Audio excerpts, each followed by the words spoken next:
आज का दिन ऐतिहासिक है और इतिहास का अर्थ होता है सीखना, to learn. Meaning of history is to learn, यानी लर्निंग की बात हम करते हैं तो गणतंत्र दिवस जो रिपब्लिक डे हमारा है जिसको इंग्लिश में बोलते हैं, तो इस गणतंत्र दिवस का जो उद्देश्य है हम सबको पता है कि आज का दिन हमारा उद्देश्य राष्ट्र के गौरव गाथा को सर्वोत्कर्ष पर पहुंचाना है। राष्ट्र की अस्मिता, राष्ट्र की प्रतिष्ठा सर्वोत्तम है, लेकिन ये सर्वोत्तम कब है? जब समाज में, देश में शांति हो, सहिष्णुता हो, प्रेम की भावना हो, सेवा की भावना हो।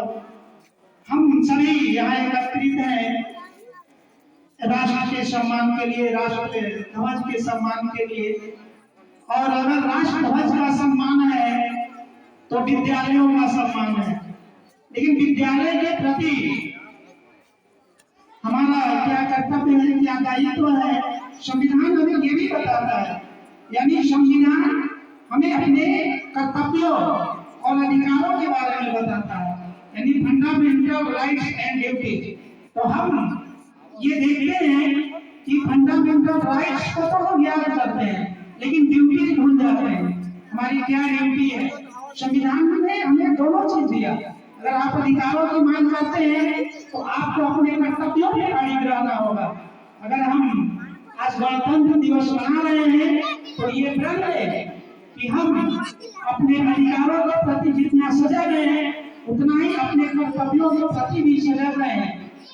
आप देखते हैं कि सुख, शांति और समृद्धि किनके जीवन में है?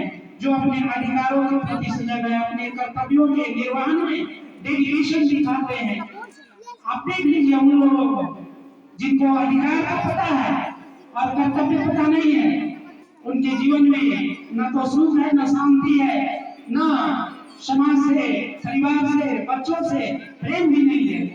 तो हमें आज के दिन अपने अधिकारों और कर्तव्यों को समझना है। हम ये समझते हैं कि जो फंडामेंटल राइट्स है, राइट टू इक्वालिटी, सिर्फ संविधान की प्रस्तावना पढ़ लेने से और गणतंत्र दिवस मना लेने से राइट टू इक्वालिटी नहीं आएगा।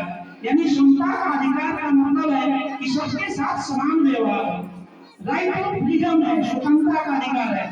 ये तो सब लोग कहते हैं कि हम स्वतंत्र हैं। स्वतंत्रता का मतलब क्या है? अनुशासन में रहकर आजाद रहना। अनुशासन को तोड़कर हम ये कहें कि हम तो स्वतंत्र हैं, तो ये कहीं से न्यायोचित नहीं है। आपको स्वतंत्रता इसलिए मिली है कि आप अपने कर्तव्यों के साथ चले, अपने अधिकारों के साथ चले और अनुशासन में रहकर राष्ट्र की सेवा करें या जिस ऑर्गेनाइजेशन में है उस ऑर्गेनाइजेशन के साथ चले, तभी गणतंत्र दिवस की सार्थकता, इसकी रिलेवेंसी साबित होगी।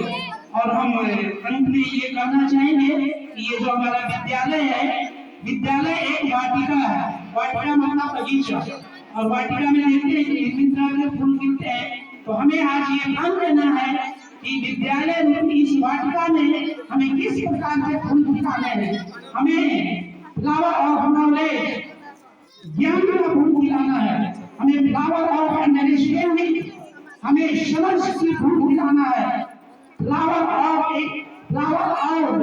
कैरेक्टर बिल्डिंग, हमें चरित्र निर्माण का फूल खिलाना है, जिसकी सुगंध से व्यक्ति, परिवार और समाज आगे बढ़े, मन मस्त हो जाए, ऐसे फूल खिलाना है।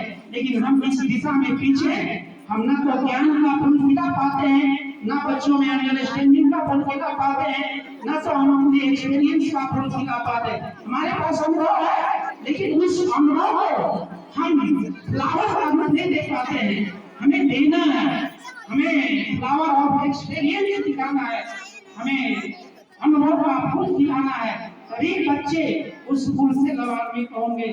तो हम अंत में ये कहना चाहेंगे कि राह में धूल आ जाए तो कदम मत रोक देना। राह में धूल आ जाए तो कदम मत रोक देना। हार मिल जाए तो वही मत रुक जाना, हार मिल जाए तो वही मत रुक जाना। आओ मिलजुल कर दीप जलाएंगे, आओ मिलजुल कर दीप जलाएंगे, विद्यालय को स्वर्ग बनाएंगे, विद्यालय को स्वर्ग बनाएंगे।